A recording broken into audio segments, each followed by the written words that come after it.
देखना ही ध्यान है और कुछ ना भजना ही भजन है। जब तक हम कुछ बोल रहे हैं, जब तक हम कुछ सोच रहे हैं, जब तक मुझे कुछ याद हो रहा है, तब तक हमारी समाधि नहीं है। समाधि का मतलब होता है अपना भान ही भूल जाओ। और अगर ये पता है कि जंघा में दर्द होने लगा, भाई कमर टूट जाई, अब ध्यान छोड़ी तो ध्यान लगा ही नहीं, छोड़ोगी क्या भाई? वो तो पहले ही इसके लिए आपने प्रैक्टिस कर लिया होता। इसीलिए तो कहा जाता है कि बिना गुरु के ज्ञान नहीं होता है। और बिना गुरु के जो योग करता है वो कब किस रोग का शिकार हो जाए ये भी नहीं पता है। लोग कहा करते हैं उर्दू भाषा में कि बीच खूच योग करे देव न मारे आपो मरे। वो पता ही नहीं कहाँ से शरीर को मोड़ा जाएगा, कहाँ से। अच्छा, समय बीतता रहा। एक दिन उसी पर्वत श्रृंखला से होते हुए हमारे महाराज अगस्त जी, जो भगवान के परम भक्त हैं, अपने शिष्य मंडली के साथ पधारे। कहा महाराज यहाँ की बड़ी सुंदर शीतलता आ रही है और हमें लगता है इस वसुधा के आकर्षण को देख करके यहाँ की जो ऊर्जा दिखाई पड़ रही है, इससे तो लगता है कि कोई व्यक्ति आसपास कहीं तप कर रहा है। ये होता है तपस्या का प्रभाव। जो भजनानंदी होते हैं, तमाम संतों ने इस भूमि का केवल घ्राण शक्ति से शोधन कर लिया है। भूमि को सूंघ करके जान जाते हैं कि यहाँ कोई सत्कर्म हुआ है, अथवा इस क्षेत्र का कोई बढ़िया संत रहता है, या अमुक जगह पे कोई तपस्या होती है, यज्ञ होता है। मंडली जो साथ में शिष्यों की थी, भाई आदरणीय ओझा जी के द्वारा भगवान के दिव्य चरणों में 51 मुद्रा समर्पित है। भगवान राधा माधव की पावन भक्ति आप पर विराजमान रहे। तो शिष्यों ने कहा कि गुरुदेव चलो हम भी देखना चाहते हैं। और जैसे बाबा अगस्त जी पहुंचे, देखा महाराज इंद्रदुम्न भगवान की भक्ति में अपना डोर जोड़े हुए हैं। ये देखना भी भूल गए कि मेरे सामने कौन आया है, कौन जा रहा है। जागृत अवस्था में थे अगस्त जी। तो कुछ क्षण खड़े रहे, उसके बाद कहा राजन क्या बात है, मैं आपके पास आया हूँ।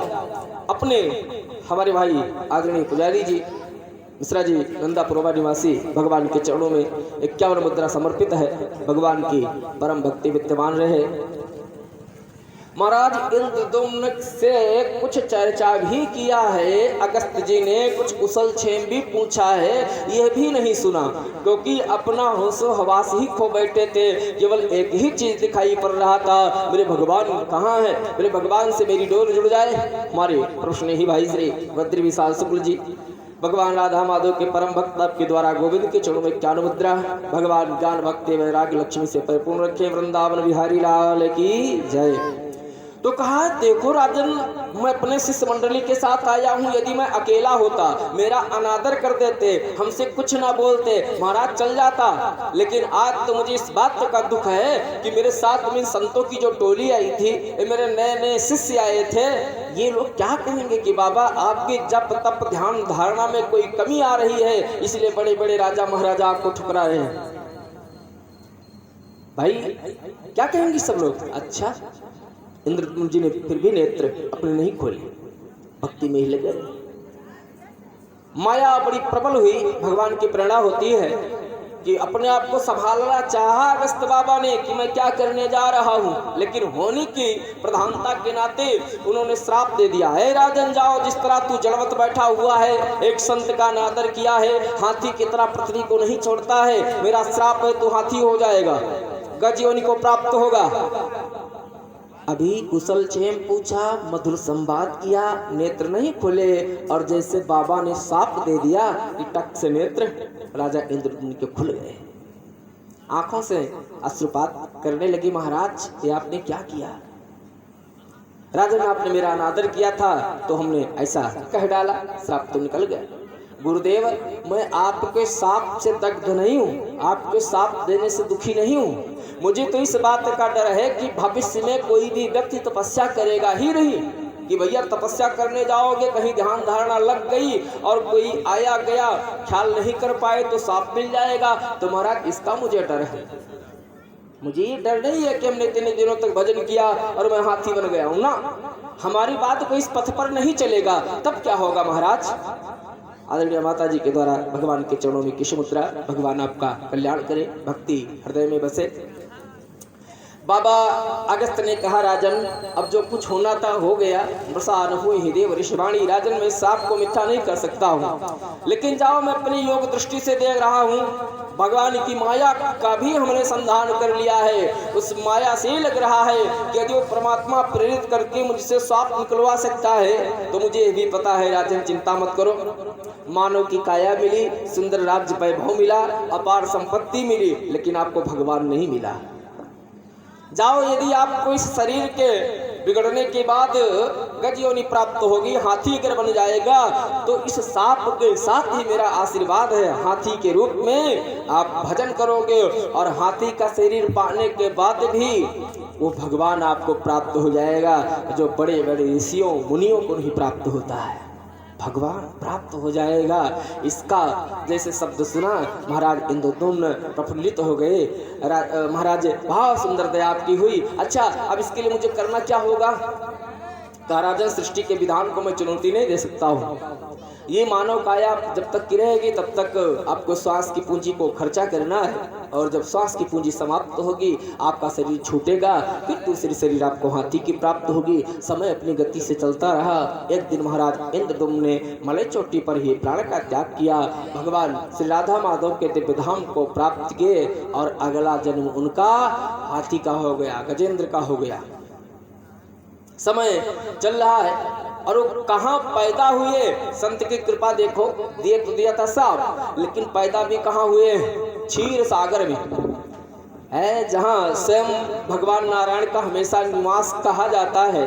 उस क्षीर सागर में एक त्रिकूट नाम का पर्वत है, और त्रिकूट नाम पर्वत इसलिए पड़ा, उसकी 3 शिखाएं हैं, तीनों बहुत ऊंची ऊंची हैं, गगनचुंबी शिखाएं। एक शिखा है सोने की, और एक शिखा है चांदी की, और एक शिखा है लोहे की, इसलिए इसका नाम पड़ा त्रिकूट पर्वत। उसी लंबे चौड़े विस्तार भरे क्षेत्र में एक बड़ा सुंदर घनघोर बगीचा दिखाई पड़ता है। दूर से देखने से लगता है कि मानो बहुत अंधेरा मई जंगल है। उसी में गजेंद्र अपने तमाम परिकरों के साथ रहने लगता है, और उसी में एक बढ़िया सा सरोवर है। सरोवर में भी एक शापित जीवात्मा निवास कर रही है, और आज एक को श्राप अगस्त्य जी का मिला है और एक को श्राप महात्मा देवल जी का मिला है।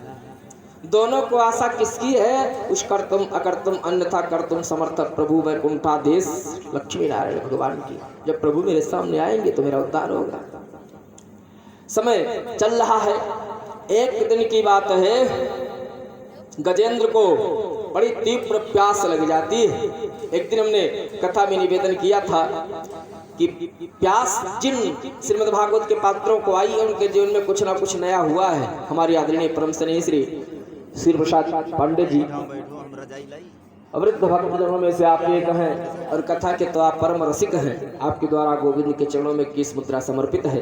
भगवान आपको ऐसे रस से परिपूरित रखें, कथा सुनने का भाव बना रहे। वृंदावन बिहारी लाल की जय। अच्छा, विचार धीरे धीरे करने लगे। महाराज, अभी तक इसी बगीचे में रह करके जब मेरी इच्छा होती थी कि अब मुझे जलपान करना है, इसी सरिता के किनारे पहुंच गए, पूरे परिजनों ने जलपान कर लिया, और आज अकस्मात मुझ में प्यास की भावना इतनी प्रबल क्यों हुई जा रही है? पहले दिन की कथा में आपसे निवेदन किया था कि एक प्यास लगती है महात्मा आत्मदेव को, और उस प्यास के नाते उन्हें संत भी प्राप्त होता है, दुष्ट भी प्राप्त होता है। वंदनीय माता जी के द्वारा कौन मुद्रा भगवान कल्याण करे।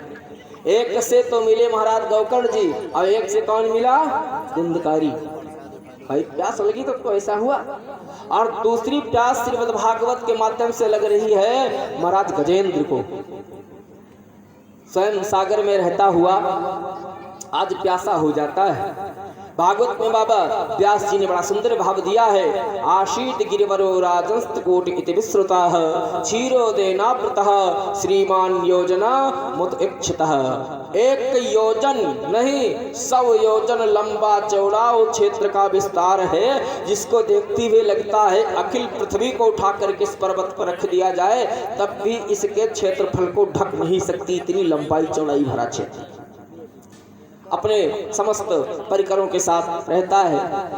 एक दिन जब प्यास लगी तो उसने अपनी गज पत्नियों से, छोटे छोटे गज सावकों से प्रार्थना किया, भैया हमको आज न मालूम क्या बात है, बड़ी तीव्र गति से प्यास लगी हुई है। बच्चों ने कहा पिताजी हमको भी जल पीना है, पत्नी ने कहा हमको भी पीना है। पूरे परिवार तैयार हो गए। और यहाँ पर थोड़ा सा आप ध्यान दीजिएगा, कथाएं तो खूब होती क्षेत्र में। ये प्यास अकेले गजेंद्र को लगी भी नहीं है, इस प्यास के शिकार हम आप भी हो रहे हैं।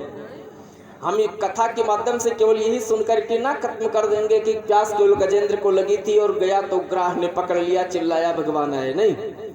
उसको तो हमने संत महात्माओं के मुख से सुनने को मिला, श्रीमद् भागवत में पढ़ने को मिला। भगवान एक आदर्श बता रहा है, एक व्यक्ति को दृष्टांत के रूप में, आदर्श के रूप में प्रस्तुत किया जा रहा है। लेकिन हम भी तो इस क्षीर सागर में रहते हैं ना, और इसमें भी तमाम सिखाए हैं।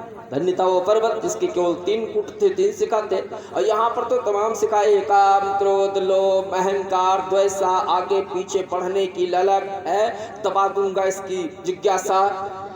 ये तमाम उस शिखर के और उस पर्वत के शिखर हैं। जा जा करके हमको आए दिन दग्ध करते रहते हैं। हमें होता क्या है कि जिन परिजनों को इतने प्रेम के साथ, स्नेह के साथ हमने पाला पोसा था, ठंडी चाहे जितना पड़ेगी, बेटा चिंता मत करना, एक स्वेटर में भी काम नहीं चल रहा है, पैसा जा करके एटीएम कार्ड मेरा ले जाओ और जितना खरीदना हो खरीद लो बेटा, ठंडी न लगे। क्या है? आसक्ति है पुत्र पे, मोह है। वो पुत्र हो, पौत्र हो, नाती हो, कोई भी हो, उस पर एक आसक्ति बनी हुई कि कहीं ठंड अगर मेरे इन परिजनों को, बच्चों को लग गई तो कुछ भी हो सकता है। ये धन किस लिए आएगा, चलो भैया खाओ पियो, देखा जाएगा। अच्छा, पीछे एक और भी श्याम पक्ष जुड़ा हुआ है। ये तो हमारे वृद्धजनों का, हमारे दादा बाबाओं का एक धवल पक्ष है कि उन्होंने अपने पूर्वजों से प्राप्त हुई संपत्ति को थोड़ा विस्तार किया, बचाए रखा। जब हमारा नंबर आया खाने का तो धीरे धीरे धीरे धीरे हमें देने लग गए। तो धवल पक्ष उनका हो रहा है कि जैसा मेरे साथ होना चाहिए वैसा मेरा परिजन मेरे साथ कर रहा है, मेरे पिताजी, मेरे दादाजी कर रहे हैं।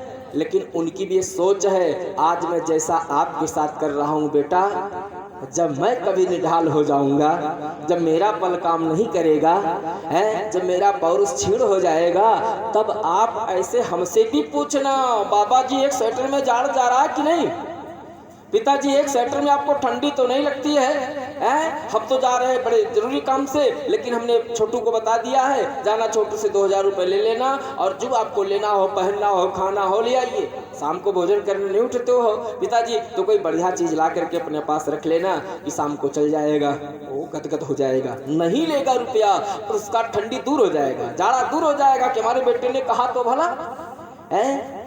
और अगर कहीं दादाजी के लिए आ भी जाता है तो छीन झपट के कोई दूसरे पहन लेते बेचारे, फिर उसी में बैठे रहेंगे। वो केवल यही देख देख करके पसंद है कि हमारे यहाँ सभी पहिरे तो है, हम पहरी चाहे न पहिरे, मेरा सभी पहिरे है।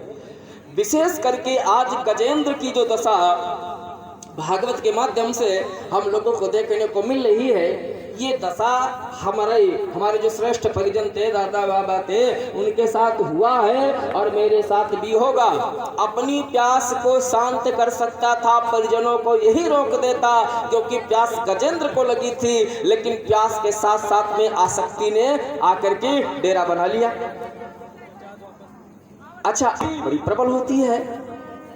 और भाई हमारे आदरणीय मिश्रा जी हाल की, अच्छा प्यास अपने को लगी थी, वो स्वयं बोलता कि आप लोग परेशान ना हो, मैं जा रहा हूँ, जल पी लूंगा, और कहीं आजू बाजू का कोई छोटा सरोवर होगा, भेज दूंगा, सब लोग जल पी लेना है। जैसे पत्नियों ने कहा, बच्चों ने कहा, हमें भी प्यास लगी, हमें भी प्यास लगी, आप जाते हो ना जाने कहाँ से जल पी करके आते हो, आपके सूंड में कहीं थोड़ा सा लगा होता है, इतना सुगंधी फैलाता है इस पूरे जंगल में, आज मैं भी आपके साथ चलूंगा। गजेंद्र को भी थोड़ा आनंद आया कि चलो आज सुगंधित जल मैं आप लोगों को पिलाता हूँ। पूरा परिवार चल पड़ा, आगे आगे गजेंद्र चल रहा है और पीछे पूरा परिवार चल रहा है। बच्चों का इतना सुंदर स्नेह है कि वो गजेंद्र के पैर से इस पार निकलते, इस पार निकल जाते हैं, सूंड आपस में लपेट लपेट करके आलिंगन करते हैं, सूंड से अपने बच्चों को उठा करके पीठ पे बैठा लेता है, पूरी आनंद के साथ जा रहा है। ये जान ही नहीं पा रहा कि भविष्य में मेरे साथ होने वाला क्या है,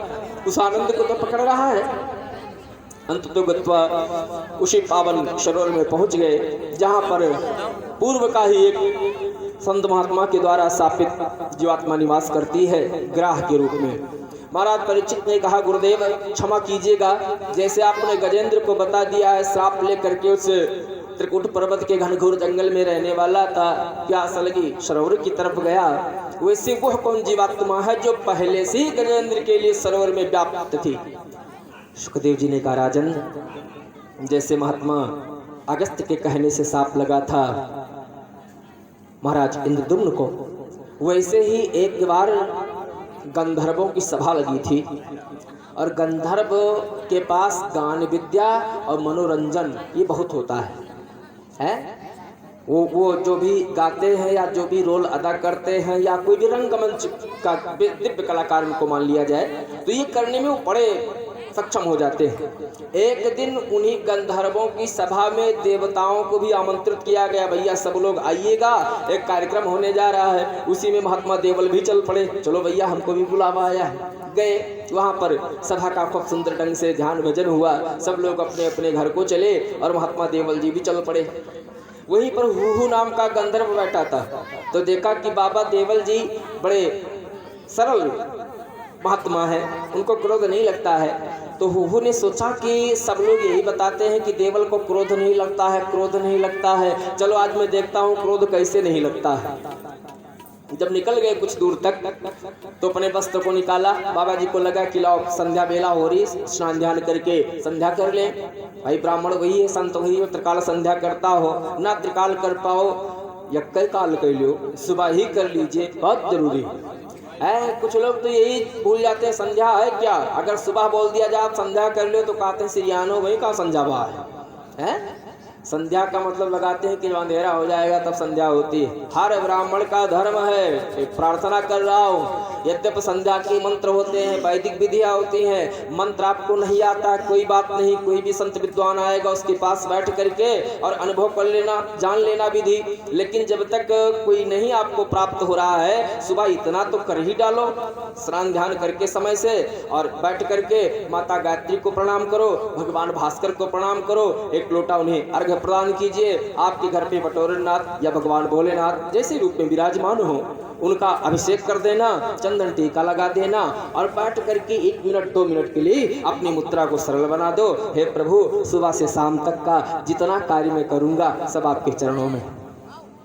आपको कोई पाप दोष नहीं लगेगा और आप गलत काम कर ही नहीं सकते हो, क्योंकि संध्या ने आपके पीठ पर, आपके पैर पर, आपके हाथ पर, आपके स्वभाव पर, आपके जुबान पर मोहर लगा दिया कि आप संध्या कर चुके हो हैं। और यदि संध्या करने का कोई मतलब ही नहीं भैया, ऐसा केवल कहने वाली बात है, पहले के साधु पंडित महात्मा सब करते थे, हम सबको क्या आवश्यकता है, क्षमा करना सुनने में अटपटा लगेगा, मुझे कहते हुए संकोच भी लग रहा है, व्यासपीठ से मुझे नहीं कहना चाहिए, लेकिन हमारा क्षेत्र तो ऐसा है, यही गोंडा जनपद विशेष करके कहा बताया जाए, भी लोग संध्या नहीं करते, क्योंकि आप तमाम यजमानों की जिम्मेदारी ले रखे हो, तमाम यजमान आप पर भरोसा करते हैं, हमारे महाराज जी जो बताएंगे सही बताएंगे हैं। कोई भी कष्ट आता है चलो अपने महाराज जी के पास हो जाएगा, तो महाराज जी को तो धर्म बनता है कि संध्या कर ही ले।